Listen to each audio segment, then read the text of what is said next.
Bienvenue sur le plateau de SAS Discute. Aujourd'hui, nous parlerons d'un sujet qui concerne tout le monde. Le bonheur, du moins sa recherche.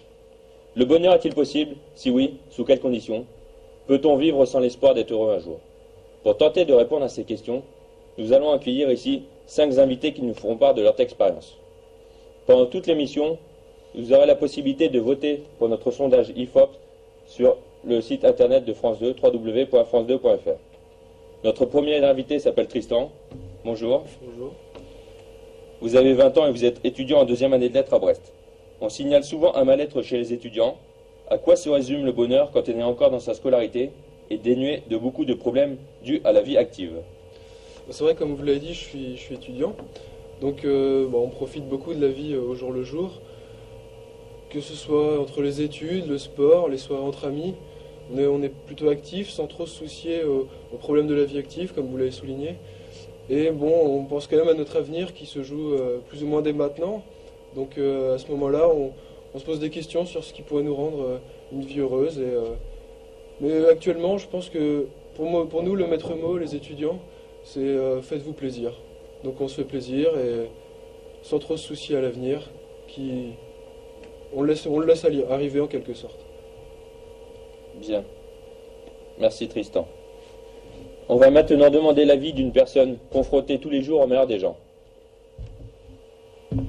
Bonjour docteur Pasquier. Vous êtes psychiatre depuis 2 ans. Pensez-vous que vos patients arriveront-ils un jour à trouver le bonheur?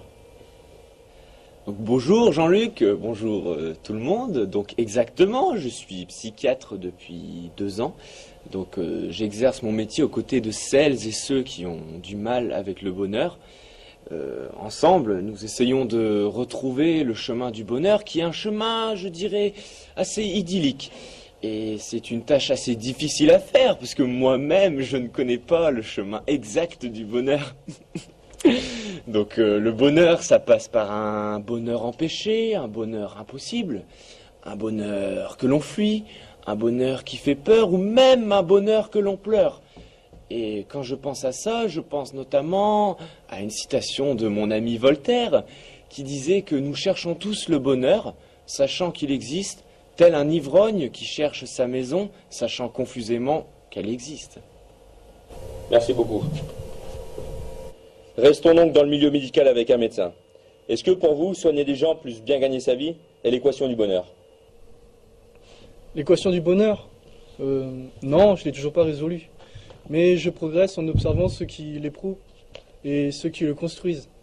Pour répondre à mon confrère psychiatre, comme l'a dit Voltaire, j'ai décidé d'être heureux parce que c'est bon pour la santé.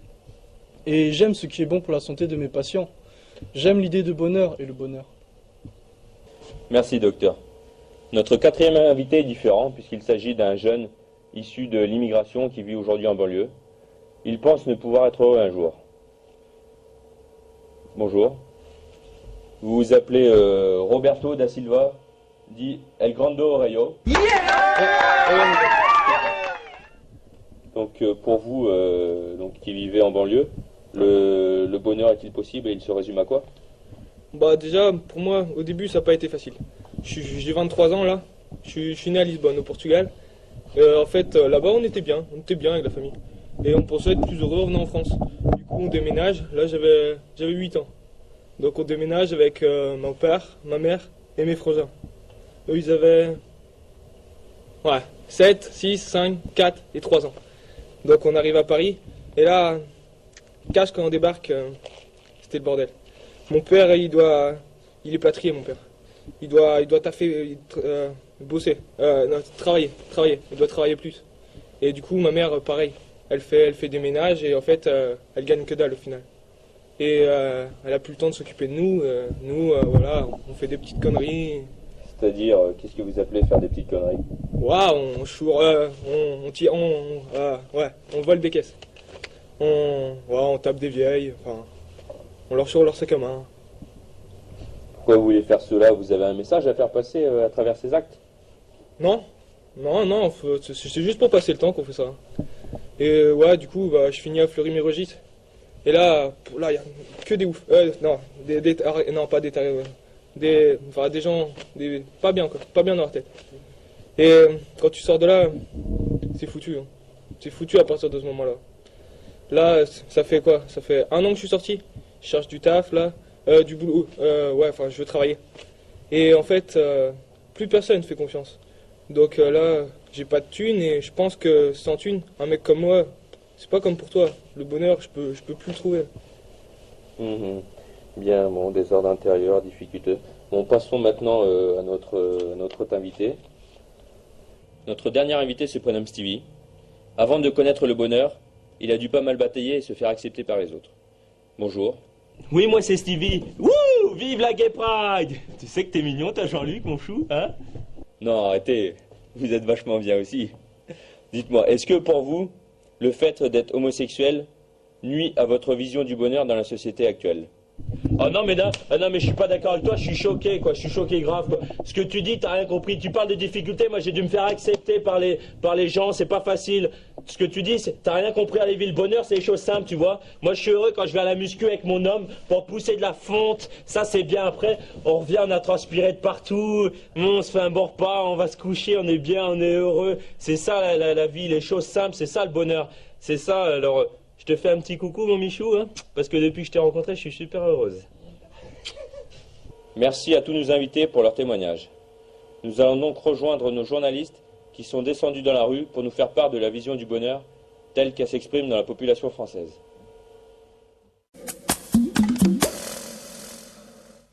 C'est pour moi de vivre assez simplement, hein, et d'autre part d'essayer de faire en sorte aussi que dans la mesure du possible, les autres soient également heureux. Hein, parce qu'il y a quand même pas mal de problèmes de partout. Et hier, c'était la journée de la femme, et Dieu sait si elle est souvent bafouée. Hein. Il y a des tas que ce soit au niveau des personnes handicapées, que ce soit enfin à tous les niveaux, je crois qu'il y a de quoi essayer de faire en sorte que chacun ait sa part de bonheur sur la terre. Moi, je suis heureuse. Hein, parce que j'ai un jardin, puis oui, j'ai beaucoup d'amis, j'ai ma famille que j'aime, et je crois que le bonheur c'est avant tout d'aimer. Hein. Aimer, être aimé, si on aime, on attire aussi l'amour et la sympathie, hein, autour de soi, donc s'engager aussi, je crois pour moi c'est important, pendant des causes humanitaires ou autres, et de partager aussi l'argent que j'ai, de ne pas tout garder pour moi, ça aussi ça fait partie de mon bonheur, quoi. J'ai pas de vision du bonheur. Déjà, c'est tout faire pour pas le trouver.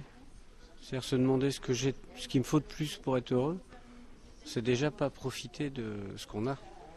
Et c'est déjà se poser des problèmes et faire tout pour pas être heureux, quoi. Donc je pense qu'être heureux, ça commence déjà par profiter de ce qu'on a et puis pas trop se poser de questions sur ce qu'il faudrait pour être heureux. Parce que généralement, en plus, quand on a ce qui vous prend la tête, on s'aperçoit que c'était pas ça et on veut autre chose, quoi. Là, ma vision du bonheur, c'est une belle plage, un cocotier, une bonne boisson fraîche, une bonne BD, et voilà. Et une belle nana, et voilà. Alors, c'est quoi la définition du bonheur? C'est d'être entouré de gens qu'on aime, voilà, tout simplement. Alors, le bonheur, c'est l'amour d'abord, d'avoir l'amour dans sa vie, c'est ça le plus grand des bonheurs. Après, c'est d'avoir la santé. Et puis pas grand chose de plus, hein, la boulot, pouvoir vivre à peu près décemment, voilà. Pas grand chose. Bon, finalement, tout est clair, non? Si les contes de fées s'arrêtent toujours à « ils vécurent heureux », ce n'est pas parce que le bonheur n'est pas intéressant. Au contraire, il passionne tout le monde. Ce n'est pas non plus parce qu'il est meilleur à imaginer qu'à vivre. Non. Si les contes de fées s'arrêtent toujours à « ils vécurent heureux », c'est pour une raison beaucoup plus simple. C'est car les contes de fées nous disent aussi « le bonheur est possible ». Mais il vaut mieux aller à sa rencontre plutôt qu'en écouter le récit. Tout cela, vous le saviez, n'est-ce pas? Le bonheur est possible. Mais comme la vie n'est pas un conte de fées, c'est à vous d'écrire la fin de l'histoire. Alors bon courage et bonne chance. On se quitte avec les résultats de notre sondage internet et on se retrouve lundi prochain dans un Ça se discute. Je mange mes cheveux, fruits dans l'huile d'olive. Merci, à bientôt.